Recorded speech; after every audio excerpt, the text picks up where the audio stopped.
Kasus dugaan pemalsuan dokumen dan keterangan palsu untuk sertifikasi tanah di Tanah Toraja, Sulawesi Selatan terkesan tidak bergerak. Pasalnya, laporan polisi nomor LP-B-46-3 Romawi-2024 SPKT Res Tanah Toraja Polda Sulsel yang diajukan oleh Maria Sesa Salu, 71 tahun pada tahun 2021 belum menemukan titik terang. Maria Sesa Salu melaporkan DL, iparnya yang merupakan aparatur sipil negara di Puskesmas Makale Utara, Tanah Toraja, atas dugaan pemalsuan pengurusan sertifikasi tanah. Tanah seluas 3.562 meter persegi di Ropo, Lembang Lea, Kecamatan Makale, telah dijual sebagian kepada PT Malea. Anak korban, Ramatri, mempertanyakan ketegasan dan keberanian penyidik Polres Tanah Toraja. Kami juga menyampaikan laporan polisi ketiga dengan bukti yang valid dan saksi ahli yang menyatakan memenuhi unsur pidana. Namun kasus ini belum juga naik sidik. Ucapnya ditemui di Mapolres Tanah Toraja Kota Makale pada Senin 20 Januari 2025. Dua laporan polisi sebelumnya ditutup oleh Polres Tanah Toraja dengan alasan tidak cukup bukti. Ramatri menganggap alasan tersebut tidak masuk akal. Bagaimana mungkin kakek saya yang meninggal di tahun 1961 bisa membuat surat hibah tahun 2017, katanya. Ramatri meminta Polres Tanah Toraja untuk lebih proaktif dan transparan dalam menangani kasus ini. Ia juga meminta konfirmasi tentang hasil pemeriksaan cap jempol oleh Inafis Polri yang belum pernah diperlihatkan. Parahnya lagi, penyidik menggunakan tenaga ahli yang dirahasiakan identitasnya. Di situ saya heran, hasil dari Inafis ini terkesan. Mulai itu sebenarnya tahun dari 2019,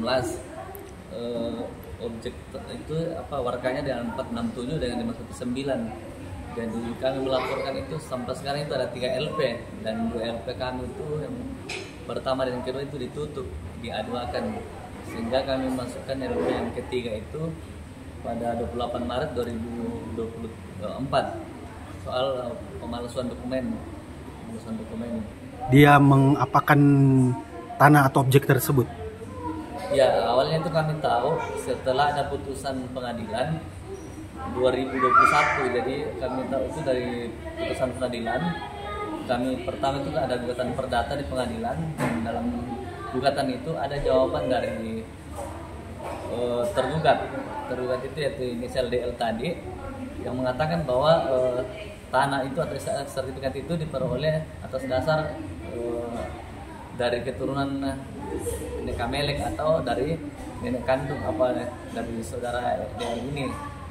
Kemudian kami sandingkan dengan apa yang kami dapatkan setelah kami laporkan DL ini di Polres, di LP yang pertama kami itu yang di A2, bahwa kami dapat warga yang bermohon itu dimohonkan di alas aknya itu atas dasar IBA.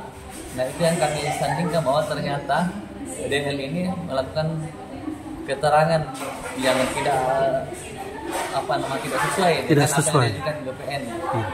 Mungkin menarik juga. Jadi dalam sertifikat itu kami hanya tahu bahwa dalam objek itu hanya satu sertifikat. Ternyata dalam pengadilan gugatan itu kami tahu bahwa ternyata DL ini membuat 2 sertifikat di 519 dan 467. Nah, alas aknya itu 519 itu atas dasar IBA. Nah, IBA ini yang kami baru tahu bahwa ternyata DL ini membuat IBA dari kakek dari orang tua saya, yaitu Sesa ini.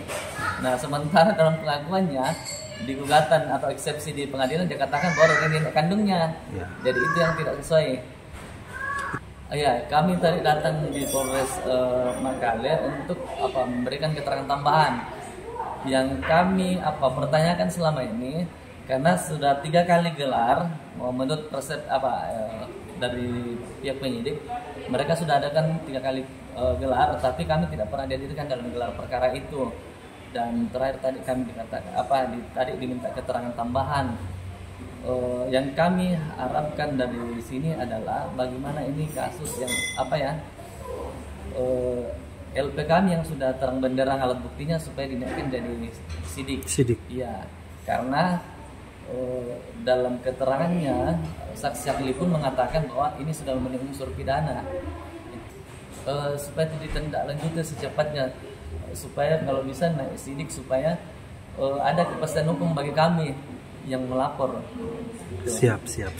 Oke, terima kasih atas waktunya dan selamat sore. Terima kasih. Download Tribun X sekarang, menghadirkan lokal menjadi Indonesia.